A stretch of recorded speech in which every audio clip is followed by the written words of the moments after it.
Okay friends, I think I could teach you a thing or two about underpainting. Rose and Ben Beauty C43, Jean cat hair, not included. So this is actually one of my favorite cream bronzers to underpaint with. I feel that it's the perfect amount of pigment. It's not just this out of control chaos, but then it's also enough to show up. Because remember, this is all getting covered, and I will have to be a menace for a minute, and I gotta tell you about the brush. So this was actually designed. This is my idea of the perfect underpainting brush. I wanted something that's very dome shaped because that is going to lay a very pigmented amount of product, but it's also going to get it very, very thin. An underpaint is not going to work out if you don't get that product perfectly thin underneath. And this brush does it very, very quickly and evenly, as you can see. Now, I don't want you to feel that this is going to be the same amount of even as it would be on foundation. This amount of blend right here, while it's very, very thin and even, it does not have to be as perfect as it is on top of foundation. Foundation is already evening out our skin, so that's why it's going to look better. So it's gonna look a little bit sassy without the foundation on top. So we're gonna put it here. And I'm also gonna do kind of a Color Theory blush hack situation as well, because it's very, very fun. And I even wanted to do a little bit of underpainting through here. And even, look at how nicely that brush fits in there. And then I even wanna do a little bit here.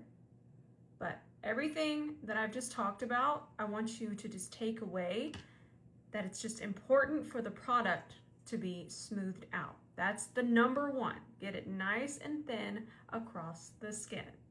And because I love to help you understand, this is less for contour and shaping, and it's more for kind of the flow between the warmth, the top of my head, my forehead, going into my chest. If I just leave all of this white through here, it's sometimes, not always, but it's sometimes, especially when you're doing a heavier underpaint, you kind of lose that cohesion. So this isn't for shape, it's for color. Now I'm just gonna finish my underpaint on this side, and then we'll get to the highlight part. I also want to mention, you don't have to use as much as I'm using right now. Whenever I'm teaching, I usually go a little overboard, but I'm here to kind of take your hand and remind you, do the technique, but do it with how you're comfortable. Do it to the level that you're comfortable, the shades that you're comfortable. Stay in your comfort zone, but do kind of follow the technique. Now, while I do just a quick little once over blend, I want to mention that this is such a good technique to save your winter foundation. This is exactly how I save mine. Just a really bronzy underpaint, and then you can use that winter shade. Okay, moving on to color corrector. Now, this is where we're going to color correct. I definitely have some blue underneath my eyes, so I'm going to reach for Cool Sunrise from Caliray. We're still going to be using our lighter shade. Yes, that goes underneath. But it's important to color correct at this step, or it's all for nothing, and then that really extreme bright under eye that we're going to do is just going to turn gray. So always balance before you brighten. Now, I didn't have to do this when I was 20, but I do now, and I don't mind, luckily. I like playing in makeup. Now, we are doing a very true underpaint. Most of the time, I would just cover exactly where we are with foundation, maybe some blush too, and then I'd be on my merry way. But right now, we are even doing the brightening underneath. This is so important to get thin. So I'm going to start to place it, and I chose this because it's so pigmented that I wind up just using a couple taps of it. So don't be afraid to use something like this, even though it feels, this is definitely a pro product. It's one of the reasons I love it. But you actually wind up using less, and it just does the job so quickly. And what we're doing there is highlighting underneath the eye. And this is also a great way to brighten if you're a little timid when it comes to brightening, because it gets covered still. So we're just brightening all of the places where the light naturally hits us the heaviest. That's essentially what highlighting is. We can even do some here on our brow. This is the C30. We're still gonna reach for the C43 again, but we gotta kind of, this takes a little bit more of an intricate precision. It's obviously smaller places on the face, but we're still gonna blend it out with our C43. This is kind of a fun tip. Not always, but sometimes. See how the corner of my mouth is here? I go right above it. And I just gonna take it through here. Just for a little extra lift. I feel when I start painting like this, it feels a little gimmicky, but this is really the extent of it. I don't really do much more than this, but you can see that it just kind of follows that and does give a little bit of lift to the face. Definitely not necessary, but I thought it was fun and I would show you that. And now let's start to, actually I need to wipe this off. It had the bronzer on it, but we're gonna be good. All of the fibers you can just wipe and then go to the next color. I've showed it with black eyeshadow before too. When we get our restock, I'll show you, it's fun. Okay, smooth, smooth. Give that a smooth. I cannot express to you how thin all of this is. It literally doesn't even feel like I have anything on.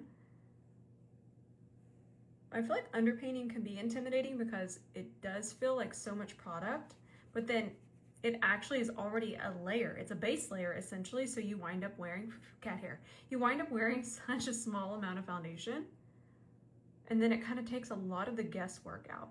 I'm just wiping the brush off sometimes. I'll wipe the brush off when I know I got really heavy into the bronzer. This is what I was talking about. I did this the other day and it was so cool. This is 𝗕𝗘𝗧𝗬 blush, the more lavender. This is Thank Me Later. And I just took a little bit, and anywhere I'm gonna place the foundation, I put a little bit of this lavender. And by now you probably know what it did. It neutralized yellow. And let me tell you, I was not mad at it.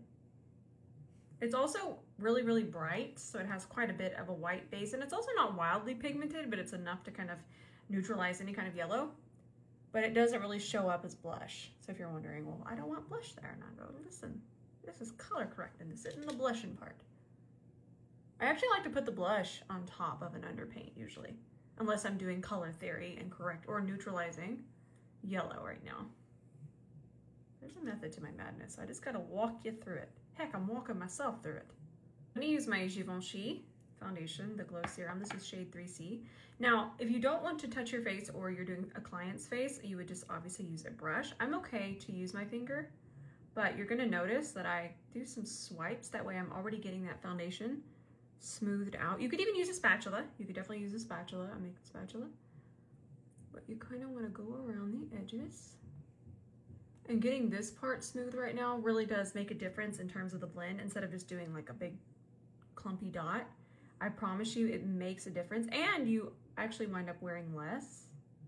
Glad I put that purple. I knew this was going to be a little too yellow for me right now. Also, your foundation shade could look a little off because of all the different layers at this point, so don't be too alarmed. Okay, everything is smoothed out. Got our placement. Now for the good part. Switching to our foundation brush. This is the C42. This is where it's a little less spooky. Oh, look at that neutralization. Ooh, I love makeup. I love color theory. I love playing makeup. I am so grateful that I get to do this every single day. I don't take 1 second for granted, my friends. Now you can still do concealer. You might not have to, since we have that corrector and the concealer underneath. That's completely up to you.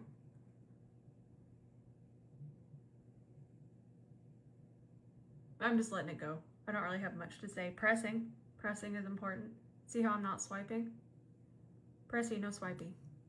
Don't worry, I'm gonna take you over that. That's just the grand finale, everyone. Still watching it blend. Now we can start to go on top.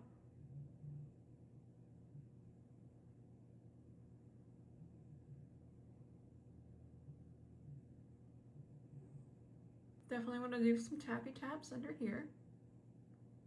Okay, and now time to go on top of this. It just kind of melts together, fills in gaps. Look at how nice that looks. I know underpainting looks super scary. I'm gonna underpaint the shadow too, so stay tuned. But underpainting is actually one of the easiest ways to do makeup. Okay, before we set, let's just do a quick eye underpaint. Place that here. Use the side of the brush to really press it in. Okay, I'm just wiping off my brush in between. This color, it just gives a really, really bronzy, cohesive look when you do this kind of underpaint for the eye. Very makeup artisty. Has anybody ever said makeup artisty before? Just me? Hopefully. I'm a menace. And then we'll just do a little shimmer. It's good stuff, my friends. I'm gonna use the powder side of the blush. I'm trying to decide where I want to place it. That looks pretty right there. This is a C41.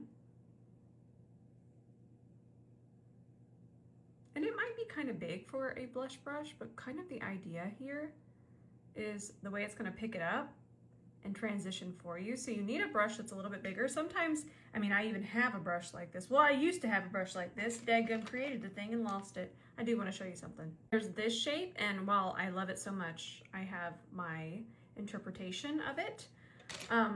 Don't be afraid of a bigger brush, especially if it's like this shape. What happens is it pushes the blush heavier in one area and then transitions it out. So it kind of does the transition for you. While this can do that, sometimes this is just going to pick up more product and concentrate it. So if you like a little bit more of a blush transition, you'd like this brush. C31, a little bit of that cream bronzer. It's going to go under here. Connect it. Don't worry, we're about to set all the slime. Somebody said that to me one time, that before I set, I don't even think they finished watching me set. They're like, oh, you just look so slimy. Hey, you kind of ruined my day and maybe the rest of my career, because I think about that almost every day. And how pretty is this? I wasn't going to do it on camera, but it's daggum so pretty that I had to show it to you. This is one of those Urban Decay 24/7 things I keep using. See, I actually use what I do ads for. I like my stuff. If I'm doing an ad for it, I love it. This is Dirty Martini, by the way. Here it is without, so you can kind of see it without the shimmer. The champagne shimmer. Oh, that's so good. Big fan. I posted about this the other day, and apparently y'all were keeping this from me because y'all already knew about the milky. It's like a milky essence essentially, but I'm gonna use this. I've used this a couple times. I like how the mister is, but I need to explain to you what I'm doing here. I am making sure that everything is back wet at the same time, because sometimes the products that we're using, the foundations, it just really depends, and then a dense brush to push it back in.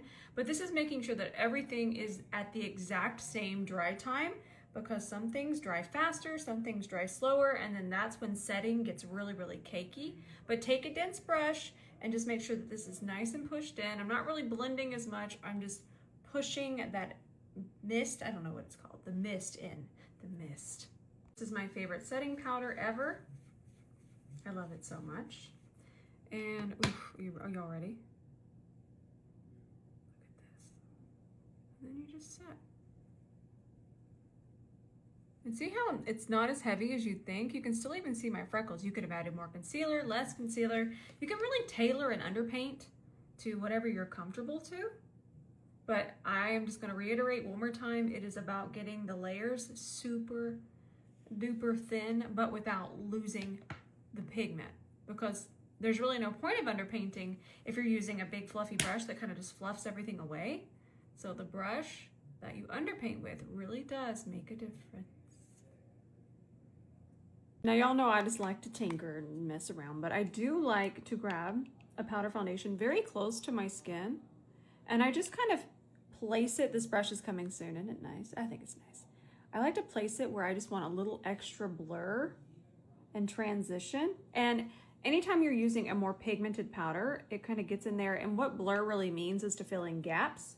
So it just kind of fills in any missing areas and just melts everything together, hence the word blur. So not needed, but kind of fun. I know you're looking at my lips. Queen Cosmetics Gloss, stargazing. It's good stuff. I love you all so much. Thank you for watching my underpainting video. At the end of the day, just make sure everything underneath is super, super thin and super, super pigmented, because you wind up wearing less when something is super pigmented, but it's really about stretching it and thinning it out, and then everything is just so easy to layer.